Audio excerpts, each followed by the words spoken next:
Okay, in this video we're just going to take a brief look at the interface of Final Cut Pro. And as you can see at the moment, it's rather cluttered. We've got a timeline, we've got a lot of information in here of clips, we have our browser, we have a viewer, and if I move this here we can see another viewer there, and we're looking at various different properties and effects. So it's all very cluttered, very hard to work out what's in here and what's not. But what we can do is start to reduce some of the things that are here. So if we go to Windows, we can hide the library, we can hide the browser, we can hide the timeline index, which is this section down here.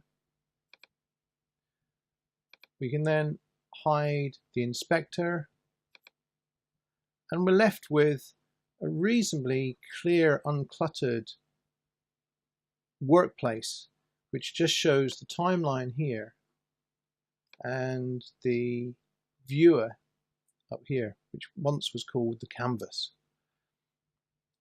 And we also see the effects that are just down here. So that's the uncluttered version. But there are a few things that I would encourage you to think about having. One is the browser, which shows you where the clips are that you need. And the viewer for the browser has now appeared as well, which is quite useful. If you don't want two views, the purpose of having this here is that you can then locate a clip and actually skim through it,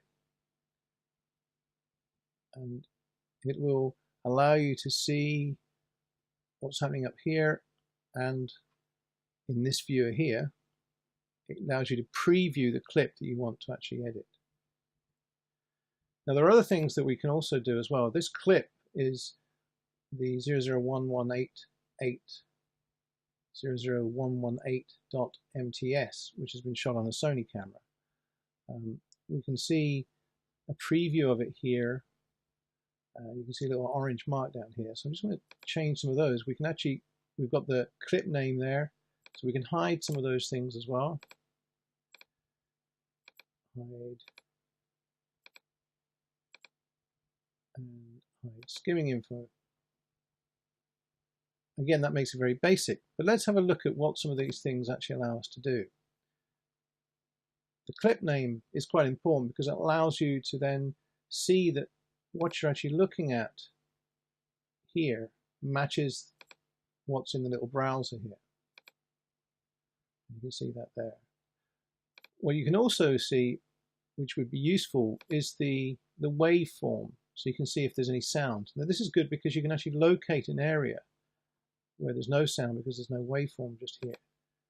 You can then go I for in, and select another section, say go there, O for out, and you now have a clip in and out point which you can add into the timeline. I'll just throw it down here. Just very quickly, we'll explain some of these later on. So we've just added that to the end. Now one of the things we could add in here is show the mark range. Now the mark range is where the in and out point is. So that's the in point and that's the out point of the clip that you're about to use. So if you now go view, show used media range, it'll actually show me that that clip that I've just put in down here is from that section there. And that's useful because I've got another in and out point. I'll just add that to there again. And you'll now see that it's happened again. We've got that orange mark. So if I decide to go for another in point and another out point, like so, and then add that to the timeline, we now have three areas that you can see have been used from that clip. Now this is quite useful, especially if you don't want to repeat using the same piece of media again. Now let's have a look. If I delete that and the next one again, you'll notice that the used mark line, which is orange, has now disappeared. And again, let's do the same there. Now, this is indicated that the clip has been used somewhere before. So look, see if we can find it. And I think you'll find it's somewhere. There it is there.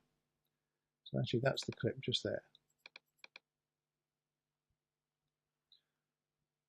Okay, so this is the browser area that we're actually looking at.